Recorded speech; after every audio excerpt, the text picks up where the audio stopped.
Mau'udzatul Hasanah yang akan dibawakan oleh guru kita Gus Faiz Taufik Nawawi.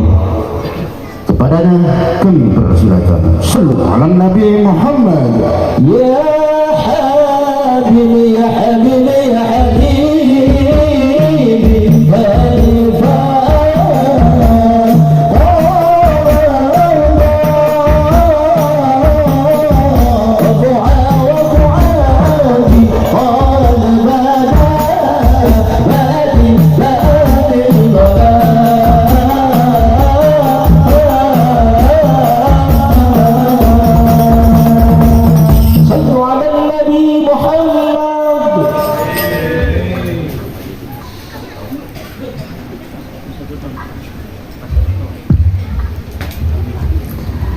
Assalamualaikum warahmatullahi wabarakatuh. Alhamdulillahi rabbil alamin. Wa bihi nasta'in ala umurid dunya waddin. Wassalatu wassalamu ala asrafil mursalin sayyidina Muhammadin wa ala alihi wa sahbihi ajma'in, amma ba'du. Faya ayyuhal hadirun wal hadirat, ittaqullaha haqqa tuqatih wa la tamutunna illa wa antum muslimun. Rabbi shrah li sadri wa yassir li amri wahlul 'uqdatam min lisani yafqahu qawli. Rabbi yassir wa la tu'assir, Rabbi tammim bi khair. Yang sama-sama kita muliakan para tuan-tuan guru, para kiai, para asatidz, kita doakan beliau semuanya diberikan keberkahan dunia wal akhirah. Aparatur pemerintahnya, khusus beliau ketua RT 06, ini udah lama baru penampakan. Ada berapa purnama nih gak jumpa nih. Alhamdulillah, satu kebahagiaan buat saya di malam ini, karena nanti malam Selasa depan sudah selesai ya Maulid Arba'innya. Kita balik lagi ke laptop ya, agenda rutinan pengajian di Masjid At-Thayyibah. Doakan nih RT kita biar sehat afiat, biar berkah, istiqomah dah di BCM, jangan pergi-pergian mulu. Juga Sahibul Bait, sahabat saya, Allah yarham, Pak Wahyu, kita doakan beliau, keluarganya diberikan kekuatan, kesabaran, diberkahkan rezekinya, anak-anaknya dijadikan anak-anak yang soleh dan solehah. Beliau almarhum Pak Wahyu ada di dalam rahmah dan maghfirahnya Allah Ta'ala. Bapak Ibu jamaah sekalian, kalau masalah kemarin ya, pertarungan dalam pemilihan calon itu, sedikit pun saya itu gak ada beban. Kalau santri itu gimana kiai, karena saya itu disuruhnya maju bukan disuruhnya menang, makanya dijalani aja. Menang syukur, kalah alhamdulillah. Karena prinsip saya itu pastinya jamaah nggak bakalan mau milih saya. Kenapa? Kalau saya ada di gedung dewan, khawatir terlalu betah di sana. Hasilnya nggak main ke gedung At-Thayyibah. Jadi ini mah doanya jamaah kayaknya, juga khusus doanya Pak RT. Nah, kalau jadi B1 kayaknya mungkin didukung, biar atau ibah di tingkat 4 ke insya Allah. Nah, jadi tenang aja Pak.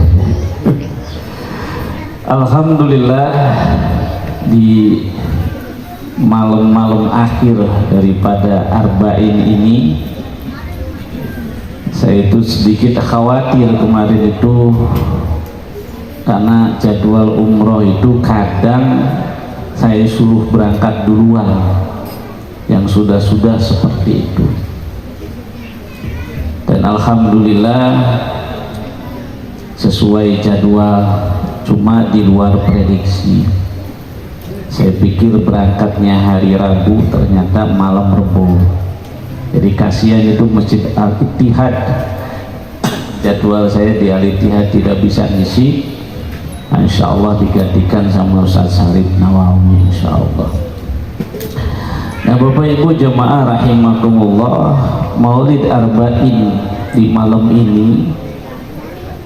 ini bertepatan dengan agenda yang mengenang sahabat kita jemaah At-Thayyibah Pak Wahyu. Kurang lebih sudah 1 tahun ya beliau meninggalkan kita. Apa belum ini? 8 bulan ya, 1 tahun kurang dah ya. Subhanallah, 8 bulan masih keingetan kita ya, keingetan. Kalau masih keingetan tandanya memang ada kenangan, ada torehan positif yang ditinggalkan oleh beliau. Kita diingatkan oleh Nabi Shallallahu Alaihi Wasallam, "Idza mata ibnu Adama in qata'a amaluhu illa bi salasin." Ketika anak Adam meninggal, maka terputus amalnya kecuali 3 hal.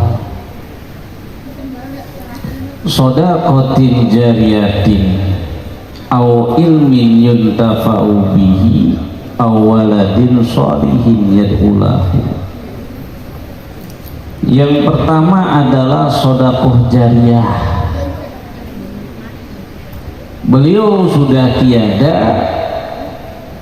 tapi beliau meninggalkan tuh semasa hidupnya bersedekah. Sedekah jariyah untuk Masjid At-Thayyibah, sedekah jariyah untuk kegiatan-kegiatan ya syiar Masjid At-Thayyibah di wilayah RW 12. Ikut andil bagian di dalam agenda kemasyarakatan dan sebagainya. Diniatkan sebagai bentuk hikmah. Nah ini subhanallah, beliau sudah tiada, pahala tetap mengalir. Au ilmin yuntafau bihi, orangnya sudah tiada, tapi beliau meninggalkan ya jamaahnya, meninggalkan santrinya, meninggalkan anak didiknya. Lalu apa yang disampaikannya, apa yang diajarkannya diamalkan oleh santri-santrinya, diamalkan oleh jamaahnya, diamalkan oleh banyak orang. Beliau sudah tiada, tapi tetap mengalir amaliyah itu. Subhanallah. Awaladin sholihin yad'u lahu. Yang ketiga, sedekah umpama belum mampu mengajar, umpama memang bukan bidangnya, maka yang terakhir adalah hadirkan anak yang soleh, anak yang solehah. Nah ini yang mahal, karena dari anak yang solehlah, dari keluarga yang solehah akan menghadirkan tuh transfer terus ya pahala kepada almarhum. Anak istri beliau ingin menghadirkan Maulid Arba'in yang dikhususkan untuk beliau almarhum. Ini gambaran kesuksesan tarbiyahnya daripada almarhum kepada anak istrinya, sehingga terbesit di dalam hatinya ingin mengadakan daripada agenda istimewa ini. Maka Bapak Ibu jamaah rahimakumullah, sahabat Abdullah bin Abbas radhiyallahu anhu, beliau menjelaskan daripada firman Allah Subhanahu wa ta'ala, ya ayyuhalladzina amanu qu anfusakum wa ahlikum nar, yang maknanya wallahu alam bimuradihi, hai orang-orang yang beriman, jaga dirimu, jaga keluargamu daripada api neraka. Ini perintah Allah khusus nih buat para laki-laki, buat para ayah, jaga dirimu, jaga keluargamu. Dari apa? Dari api neraka. Bagaimana cara menjaga diri kita dan keluarga kita dari api neraka? Disinilah sahabat Abdullah bin Abbas menjelaskan, kalau menjaga diri kita, hadirnya kita di acara ini adalah bagian ikhtiar menjaga diri kita dari api neraka. Hadirnya kita di dalam majelis ilmu, lalu kita jalankan kewajiban-kewajiban kita di dalam beragama dengan rukun Islamnya, ditanamkan keimanan di dalam hati kita. Lalu bagaimana menjaga keluarga kita daripada api neraka? Nah ini kata Abdullah bin Abbas radhiyallahu anhu, beliau mengatakan faqihuhum wa addibuhum. Di dalam ikhtiar kita menjaga keluarga kita daripada api neraka adalah pinterin tuh, fakihkan mereka, anak istri kita, kenal hukum hakam Allah, lalu wa'addibuhum, dan ajarkan adab, ajarkan etika, ajarkan tata krama yang dicontohkan oleh Rasulullah sallallahu alaihi wasallam, karena beliaulah uswatun hasanah. Maka ketika ini dijalankan, kekhawatiran daripada kondisi saat ini, di mana anak-anak tawuran, di mana anak-anak sudah tidak ada hormatnya kepada guru-gurunya, di mana anak-anak sekarang ya kepada orang tua pun tidak ada sopan santunnya dan sebagainya. Jangan kita salahkan handphone, jangan kita salahkan handphone. Sebagaimana nanti iblis, syaitan yang selalu kita salahkan, dia akan berhujah, saya mah cuma ngajak ente doang yang mau. Gitu. Ketika wah ini gara-gara setan ini, tertipu saya oleh bujuk rayunya setan, kata setan, lah udah tahu saya nipu, kenapa diikuti? Wah saya mah tergoda, udah tahu saya menggoda, kenapa mau? Handphone hanya sebatas alat komunikasi, namun dari alat komunikasi itu banyak aplikasi lainnya yang menunjang, yang ternyata lebih banyak yang digunakan untuk penunjang itu ketimbang dia berkomunikasinya. Nah, yang jadi permasalahan adalah kita tidak mau mengajarkan bagaimana memakai alat komunikasi itu. Maka teringat daripada perkataan saya punya guru, beliau menuturkan kisah gurunya Mama Ilyas. Ini Mama Ilyas itu ya tinggalnya di Cibitung, Bandung. Sebutnya Mama Ilyas Cibitung. Saya ingat guru saya bilang begini, ilmu kalau udah Allah buka, kalau buka hijabnya, biarpun sampean baca kitabnya kitab yang tipis, itu sealam dunia ini pengen ngaji ke sampean kitab itu. Kita lihat di Cipulus bacain kitab Tijarud Durori setiap Syawal sama Fathul Qorib.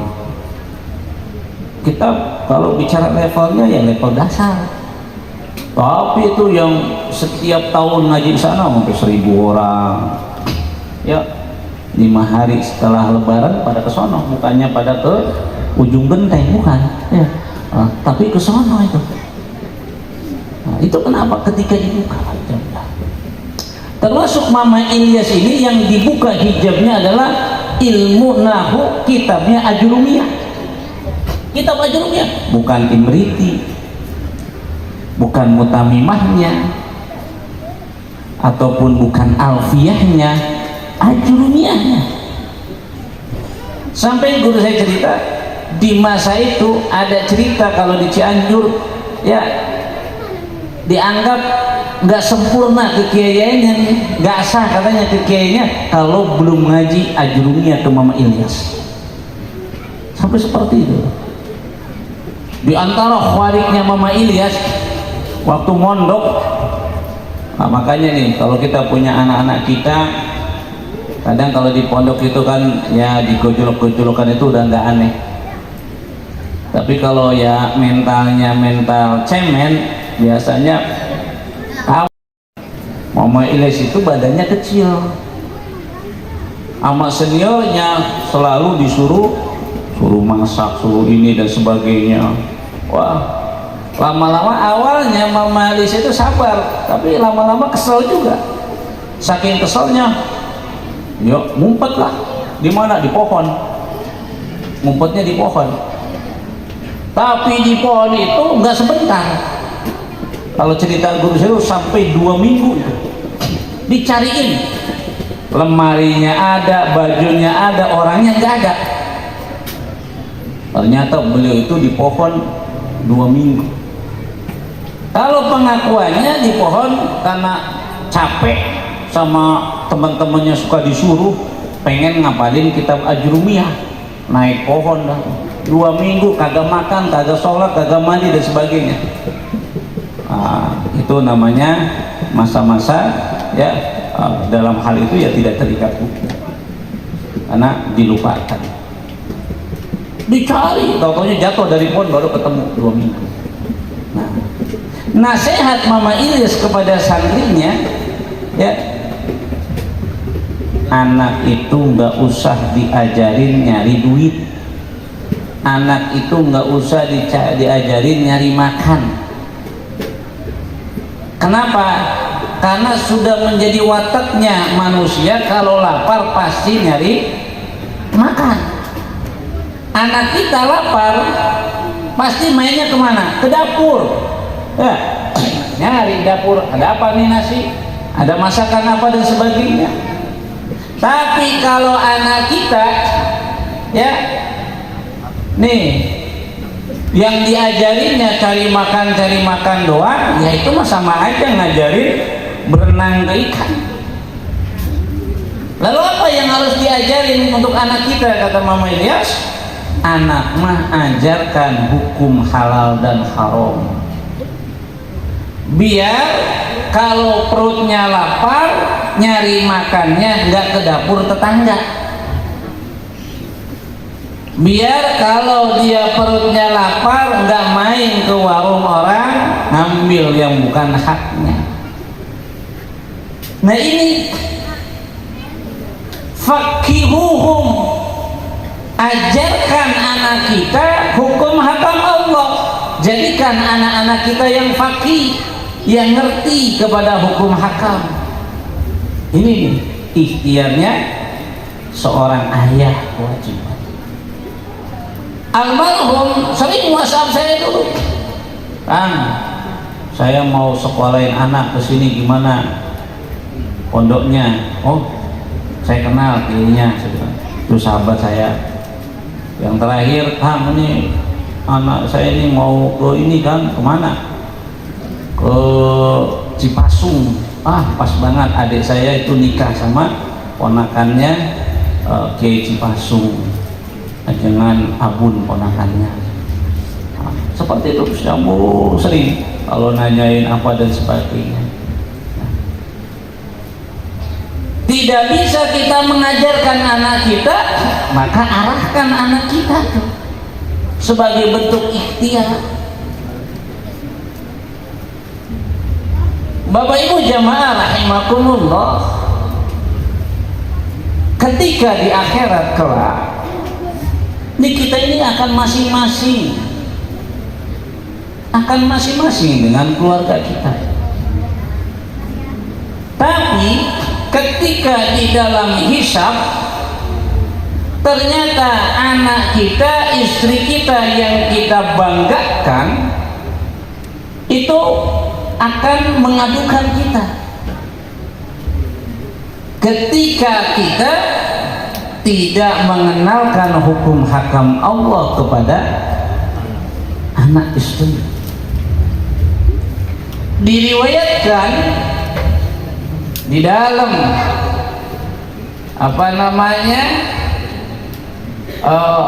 penjelasan tadi, Syekh Nawawi menuturkan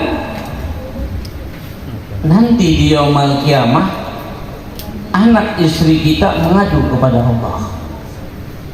Ketika kita enak masuk ke surga nih para bapak nih, anak bini nggak masuk ke surga, protes, ya Rabbana, aku menuntut hakku, Engkau maha adil, dengan seadil-adilnya maka aku menuntut keadilan kepada Engkau ya Rabb. Allah jawab, apa tuntutanmu? Saya punya suami, dia asik-asik di surga ngopi, lah saya kok harus masuk neraka? Gak ridho saya ya Rabb. Saya pengen di dunia bareng, di akhirat bareng. Jangan dia enak-enak di surga, lah saya di neraka. Saya pengen bareng-bareng di neraka dah. Karena kalau bicara ke surga saya sadar saya mah nggak ada amalnya. Lalu ditanya, apa hujahmu? Dijawablah, ya, hujahnya adalah karena suami saya tidak pernah mengenalkan saya kepada Engkau ya Rabb. Karena suami saya tidak pernah mengenalkan hukum hakam Allah. Yang dikatakan di dalam itu kita, perkataan istri kita ataupun perkataan anak kita, ya Rabbana khudlana haqqana fi hadzal rajul, wahai Tuhanku ambil hakku pada ini laki-laki. Siapa laki-laki? Ini kita semua, ini saya semuanya, ya, para bapak nih. Lalu kenapa meminta haknya diambil kepada kita nih, dari kita ini? Fa innahu lam yu'allimna umura dinina, karena suamiku ini, ayahku ini tidak pernah mengajarkan, tidak pernah mengenalkan, ya, urusan agama. Nih Bu, suami ibu pernah ngajarin Fatihah enggak? Baca sendiri. Dari awal rumah tangga pernah dicek ibu sholat Fatihahnya, bacaannya sama suami? Oh, nggak pernah katanya. Pak, nih bapak pernah nih ngecek bacaan Fatihah istri, ngecek istri pakai mukena ketika mau sholat, dicek pernah nggak? Pas mau kondangan bini pakaiannya kurang cakep, ngomong jangan malu-maluin papi dong, yang cakepan ayo sana nih, dibeliin apa skincare, beli ini beli itu, jangan malu-maluin. Kenapa pi? Oh kan ada Pak RT 06 hadir, malu dong, penampilan kurang keren main begitu. Pas mau menghadap Allah di dalam sholat kita, pernah nggak tuh bapak tuh langsung ke istri, "Mi, yang cantik dong, masa rambutnya kelihatan, lihat aurat dalam sholat seperti apa, coba pakaiannya ini nggak pas ini." Pernah digituin bu? Minimal dibeliin minyak wangi dah, minyak wangi kalau mau sholat, bukan buat kondangan doang. Pernah dibeliin minyak wangi? Minyak angin ya. Nah ini. Bahkan anak-anak kita bagaimana itu? Kita marah, anak-anak kita, sekarang ya tadi handphone dan sebagainya. Padahal karena kita pun tidak pernah men-size. Anak saya tadi WhatsApp, tambahin 30 menit, aku belum selesai tugas aku. Karena memang saya matikan, udah jam 9 harus mati. Saya jatah kasih waktu itu, handphone cuma 3 jam sehari itu. Kalau di hari Minggu, Sabtu Minggu baru saya kasih 6 jam. Karena libur sekolah. Tapi kalau di hari biasa 3 jam saya kasih, saya setting 3 jam ya. Saya bikinin emailnya, statusnya status usia 3 tahun ke bawah. Kenapa? Karena ya handphone ya buatannya buatan bukan orang Indonesia, Google-nya itu dan sebagainya, sehingga ukuran Google usia di atas 3 tahun itu ya gambar-gambar aneh mah nggak jadi soal. Maka kalau di usia 3 tahun ke bawah, nah selektif Google juga. Makanya saya settingnya biarpun anak saya usianya udah 10 tahun, saya tetap ukuran 3 tahun aja, biar dia kalau buka YouTube ya ukuran 3 tahun tontonannya. Nah seperti itu. Kalau dia mau install aplikasi, ada notif ke handphone saya, minta izin, ya nggak saya izinkan, nggak bisa. Apa gitu? Tinggal kita yang selektif hal itu. Anak jangan kita larang. Kalau kita larang, anak sekarang numpang di tetangga, numpang di temennya, yang dikhawatirkan dia akan bangga kepada orang tua temennya, sehingga di dalam angan-angannya, ya Allah senang banget punya ayah kayak si Anu. Dia tidak ada tuh rasa kagum kepada orang tuanya. Maka kalau saya pakai ini, pakai biar tidak pakai punya orang lain, tapi kita bentengin, kita kenalin, kita kasih pisau, kita kasih golok, kita kasih senjata, ya gimana caranya itu senjata, itu golok, itu alat dipakai untuk kemaslahatan, begitu. Wa atibuhum, ajarkan pula tuh adab-adab ya anak-anak kita, istri kita.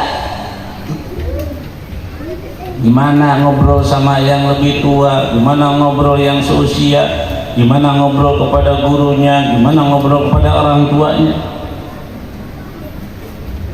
Memang nih perkembangan zaman sekarang ya sangat pesat.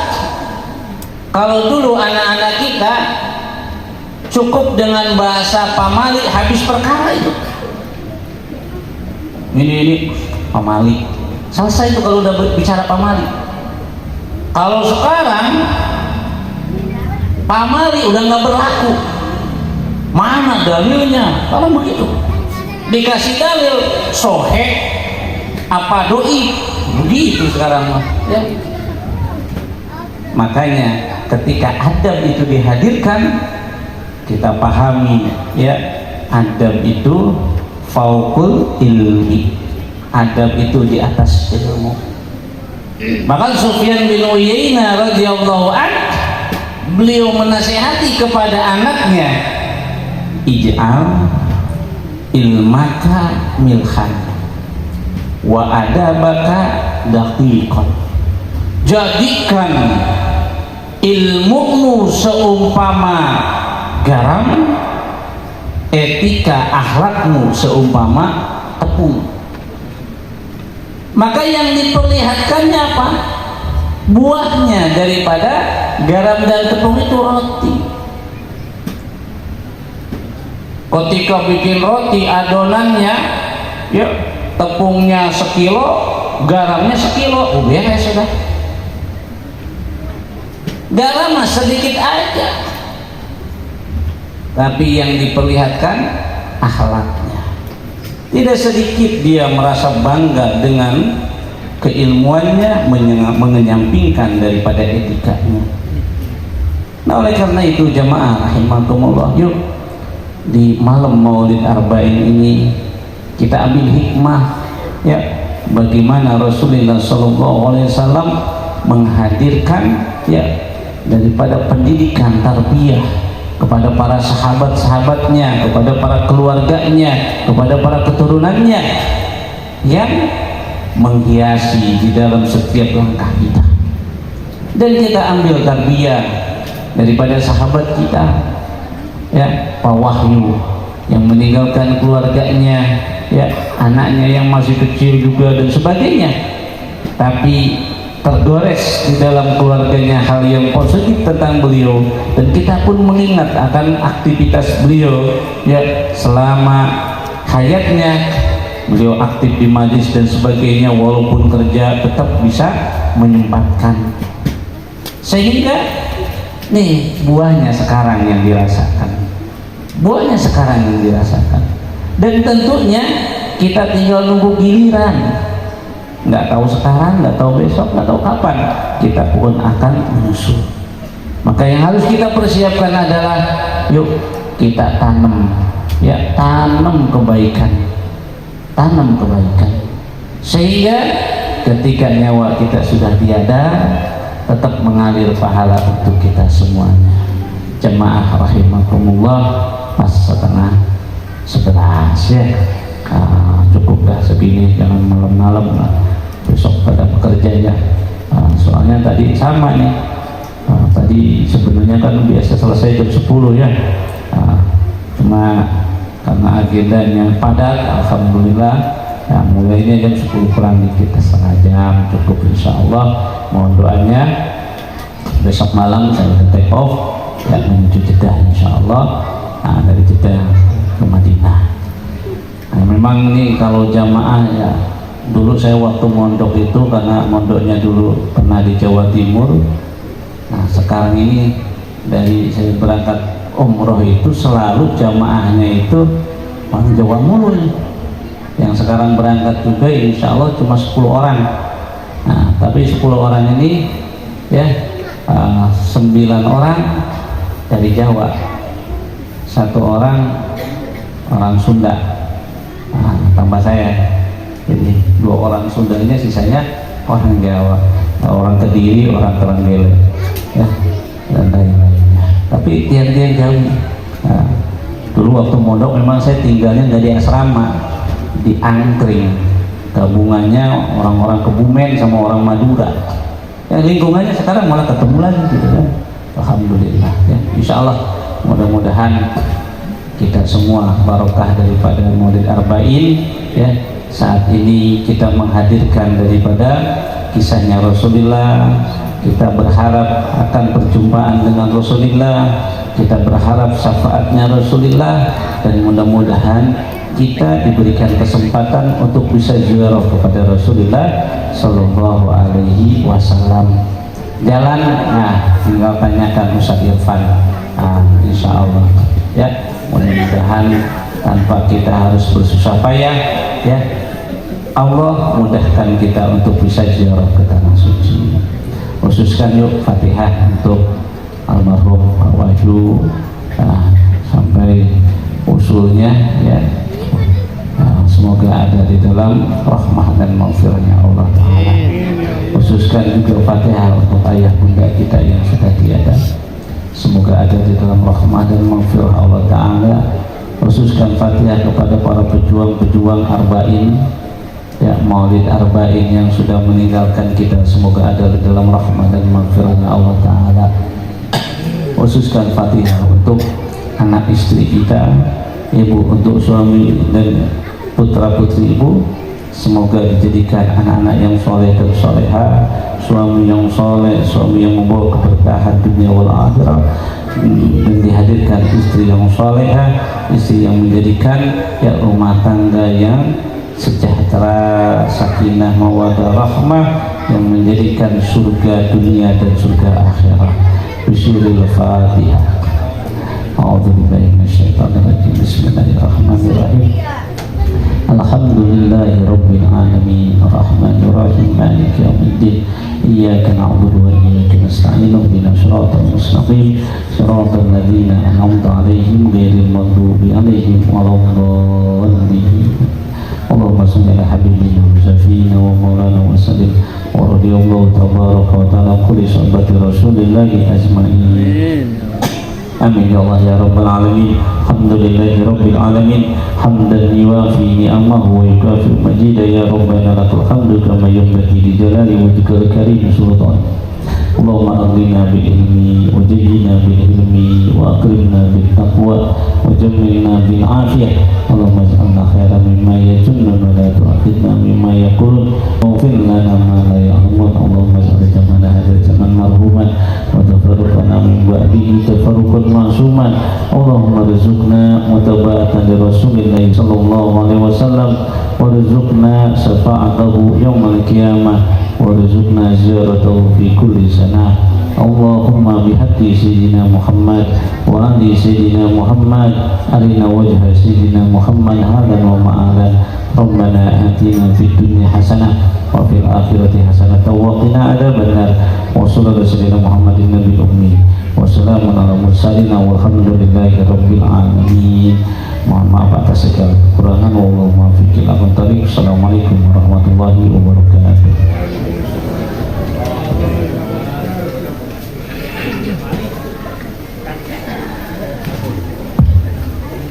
Alhamdulillahirabbil alamin. Dengan dibacakan doa berarti selesai sudah acara pada malam hari ini. Mudah-mudahan apa-apa yang disampaikan oleh guru kita bermanfaat untuk kita semuanya. Allahumma amin.